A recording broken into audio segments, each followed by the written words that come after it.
Hey everyone, I'm Jerred Z. I am a photography teacher and photographer here in Omaha, Nebraska. And I thought I'd bring you along on the story of an image and the journey of an image from start to finish on editing. This is something that I found, a scene I found in the sandhills of Nebraska that also happens to be the Nebraska National Forest. All those trees were planted. They were not, of course, native to Nebraska. It was all made for the park, and it's pretty awesome space. It's pretty amazing. This photo is one that I like, but it's not nearly like great at all. But I think we could do better. You know, the light's okay. We're getting directional light. The sky is really flat though, but it is leading us into this forest, which I like the idea that it looks like we're in the sandhills and we're going to go into the trees over there. So I'm going to start in Lightroom and I'm going to end up in Photoshop. And I'm also going to give you this file for you to follow along if you want to do this exact process that I'm doing. You can do everything that I'm doing. I'm using the version of Lightroom that's the online, so Adobe Lightroom. They used to call it CC, now it's just Adobe Lightroom, and then whatever the most current version of Photoshop is. So the first thing we'll do, set over here to the light settings, and I'm gonna boost the whole picture because everything's pretty dim. It's too low on the contrast scale. So I'm going to boost that a little bit. And I can see up here on my histogram, there's not a lot right there. So I know I don't have a lot of bright areas, and I'm going to brighten up the bright areas. And that's pretty good. I'm looking down here mostly. And I think that looks pretty decent. I'm going to warm up the photo overall. And then I also know that I don't care too much about the sky because I am going to replace it in Photoshop. I'm also going to change the direction of this photograph. Instead of a horizontal, I'm going to turn it into a 4:5 vertical, which is an Instagram shot, and also an 8:10 ratio. So we're going to go ahead and I think we're good on here. You know, if you wanted to sharpen it or something like that, you could, but I think it looks good.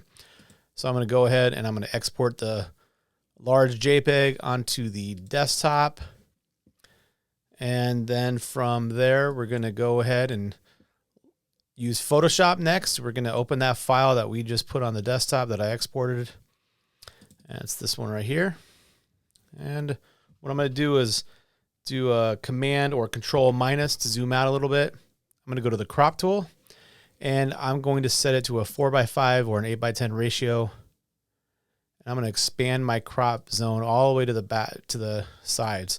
So my photo now has become a vertical photo from a horizontal. And I'm going to have this checked content aware just so you can see what it does if you haven't used it before. And I'm going to press check mark. Photoshop's taking all of this information and trying to figure out what to do with it to fill the sky. And it'll do like a decent job, but not the best. You can see some banding right there. I don't really care. I just wanted to show you what that does in case you haven't done it. There's some photos that it does a really good job on. Content aware fill is pretty cool. So from here, what we're going to do is we're going to do a sky replacement, and I'm going to go to edit, sky replacement, and Photoshop's going to bring in the tool right there. Photoshop's going to recognize this as the sky. It's going to do a pretty good job of masking everything out. We can zoom in, Command plus or Control plus, and it all looks good. That looks pretty good. And I know that since the sun is on this side of the photo, you can see the shadows going this way. I need to flip this sky replacement. You could choose from different skies right here. You can use your own skies, whatever. And then I'm going to brighten this sky up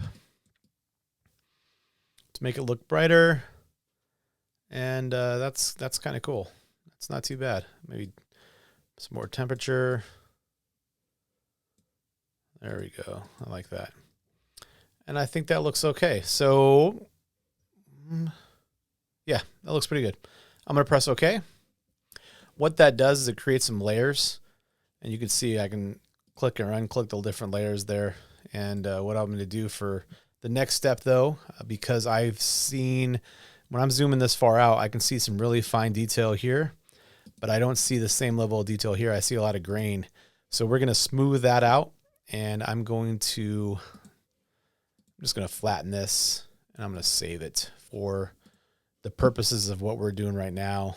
and I don't need a full 12. I only need like 10 or something like that.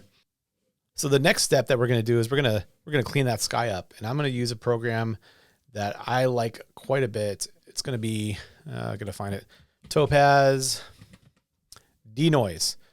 Denoise is pretty amazing. If you don't have it, you can always just use Photoshop's noise reduction tools if you want, or you could just leave the photo as it is. What I'm going to do is load up the image that we just processed. Oops, I haven't used this in a while. And I'll show you, we're going to have the sky and the standard.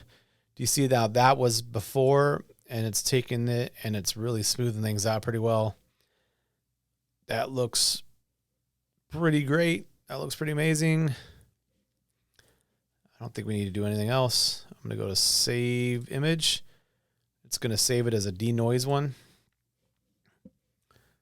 And processing it, once we're done, we're going to have a pretty awesome image that we took from a horizontal all the way to a high quality vertical with, let's see, the denoise right there. That looks pretty good. Pretty amazing. So have fun, experiment, use my file, and see if you can get to the same place I did. And I think the next step is to throw this thing on Instagram. So maybe I'll see you there.